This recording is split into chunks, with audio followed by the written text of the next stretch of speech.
It's been a long time. Decades have passed. Races have been won.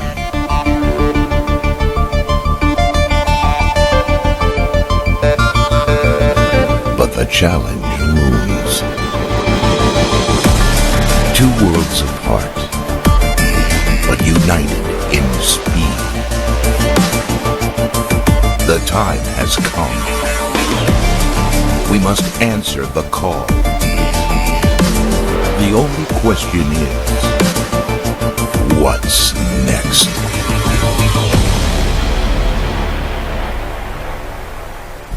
His experiences. Welcome back to the Indianapolis Motor Speedway. A very special day as a two-time world champion makes his debut in IndyCar and on the oval at IMS, preparing for his participation in the 101st Indianapolis 500. Thanks for joining us worldwide today. My name is Kevin Lee. You know these gentlemen, Mario Andretti and Johnny Rutherford. And as much, guys, as we talk about how big it is for a two-time world champion, Johnny, I want to start with you because you won the Indy 500 for McLaren. I think it's almost equally significant that McLaren has said, no, this race is where we need to be. And they're not just talking about participating this year. Zach Brown has said, we'd like to make this part of our racing portfolio every year. I think that's great. I think that's good to look forward to and to play on, because McLaren, when they came here in, 68, I think it was, Bruce had a couple of cars that really weren't quite there, and but then they started the learning curve, and Tyler Alexander and the people involved to design and build race cars. They built the M16, and that was a great race car. It was probably one of the fastest flat bottom cars to go around here, and it was a treat to drive. And then we switched over and to the M24, and it was not quite the same type of car, but it was gaining. But McLaren was very interested in the Indianapolis 500 and being a part of it, and we had some success, and that's what it was all about. And Tyler Alexander was one of the guys. I think the success for a driver and a chief is to be able to communicate. You have to communicate with one another and understand. I could tell Tyler what I thought we needed to do with the car or what the car was doing, and he could tell me and relate to that and make the car, do better. So it was part of and we did a lot of testing, a lot of tire testing, and that is a really great thing to be able to go out and run lap after lap after lap and experience different types of test tires and the things that happen. And I got to do that with McLaren, and it was good for all of us. All right, let's go down to pit road again and find out. Go ahead, Mario. Yeah. Nobody knows, but I drove a McLaren here for Roger Penske when I drove for Roger Penske. Really? Yes. Drove the M16. I drove a McLaren here. Yeah. So, I know what he's talking about. Yeah. and I want to come back to your insights on McLaren and what that means in a moment, but I want to check in with Robin, who's downstairs, and tell us what's going on, Robin. Well, I wish we had a little audio mic to listen to Michael, Eric Bretzman, who's going to be Fernando's engineer, Fernando and Marco kind of talking about how the car felt, what he's looking for, and just, Fernando's asking a million questions, and they all sound pretty intelligent about, okay, what about this? Is there a bump here? And Marco's like, look, the rear is pretty He's stuck. for the helmet. Yes, yeah. That's good. That's good. Let's talk to Marco right now. Out there and try to fix it. You come in and find out what's wrong. Very consistent running. On his second phase there, it looks really quite good. Again, this is all good stuff for him, no question. I don't think it could, at the moment, I'm keeping my fingers crossed, couldn't be any smoother. Yeah. All around. Like I said, they're probably working against some weather, but normally in the 500, you might say we're going to do 30, 32 laps, maybe a couple of more. Stones. And And when he goes out on a fresh set of tires, or if they've been sitting for a while, he's used to tires. So by the time you get to 3, you're... Yeah, I've done this, millions of times, and by the time you get to 3, with the downforce, it's okay, it's manageable. But he'll love the new set, believe me. We were talking about his place in worldwide motorsport history and Formula One history, and this is what I get for reading a list and not going to the next line. I do know that Michael Schumacher has won more races in Formula One than anyone else. I had forgotten what the number is, though. It's still daunting when you consider the legends in the sport, and this guy's not done yet, and he's gone through hard times the last couple of years, and he's still 6th all time. Yeah, of course, like I said, Michael had an enviable record. He had something like over 60 races without a DNF. So as a race driver, you dream about that kind of reliability in the car. So he can thank Ferrari in many ways. And but again, it's just still phenomenal feat. It's a record that probably will never be broken. This is only step 1 for Fernando Alonso, and we don't want to get ahead of ourselves, but he said the goal is not just to race here. He wants to win this event. So if he can't win this year, and assuming if McLaren Honda, if he resigns, and if the program gets better, this might have to wait again a little bit. Kevin, you talk about mindset, he's talking about winning. Absolutely. He's not here just to ride. Yeah. At this level, at this point in his career, okay, you've got to be realistic, of course. You're new at this and everything else. But at the same time, even if realistically your chances of winning are not really that strong, your mindset needs to be there. If your mindset is, okay, well, I'll be okay, I'll just learn. This was in Daytona, right? Yeah, Daytona. I won the first race I ever ran there, the 100-mile qualifying race. Drove Smokey Yunick's stock car and set a new world record, track record. It was, it's just... Well, welcome back to the and I can't even talk because I'm choked up. Fernando Alonso's rookie test. We got Alex. We've got. I'm having a brain. Alexander Rossi, Brian Herta, and what we were just talking about off camera was how many people are watching this nationwide. That Alex, what I want to talk to you about first was what Fernando talked to you about maybe coming here, and what kind of advice did you give him?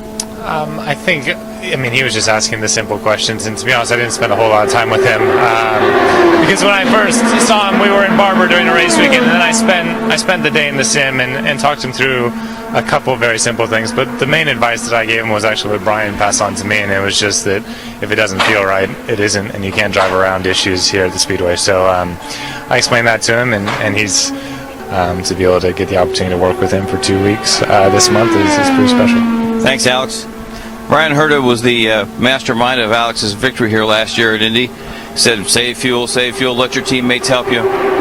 When you look at this whole process, Brian, think about when you drove back here in the 90s. Is it the same old deal, just get comfortable as fast as you can, or is there so much information now and so many, computers? Qualifying your race, and here you got a whole week. You got, he's going to have 30 hours of practice before qualifying. 30 hours, that's a lot of time. So it's a real advantage to be able to work up to things, and I think this is going to be a great experience for him. Do you think sometimes it almost looks like sometimes you have too much time, and maybe if you're really quick early, then you can dial yourself out too. You can dial yourself out of the program. You can, and again, that's another advantage of the bigger team is, if you do get a little lost, usually somebody's not, and you can kind of come back to a known point. So I think we work really hard at keeping everybody in the box, as it were, not getting too far out of the box, not chasing, if we get a crazy day with conditions or something, we don't chase it too hard. We try and get a car that's good in every condition, and really those are the things that he'll have to learn about here is this place can be maddening, but those of us who've been here a long time have come to love that about it. Right. All right, Brian Herta got Dan Weldon, victory lane. He got Alexander Rossi. He's trying to help Marco Andretti this year. He's already got him looking better. Back to you guys in the booth. so many great resources for Fernando Alonso. His first test day, his first time on the 2.5-mile oval, his first time in an Indy car, and we have the opportunity to watch it all unfold to a worldwide audience here from Speedway, Indiana. I'm Kevin Lee, Mario Andretti, Johnny Rutherford are with us, Robin Miller on pit road. We've had plenty of guests, and we'll have more to come throughout the day. And again, the plan is to continue beyond noon because there is a threat of rain in the 1 or 2 o'clock area. So the idea is to get through rookie orientation, a unique program to the Indianapolis Motor Speedway as Alonso prepares to pit. I had a question about Mario. Do we really want to consider Fernando Alonso a rookie? That's not fair. I like that part of this place.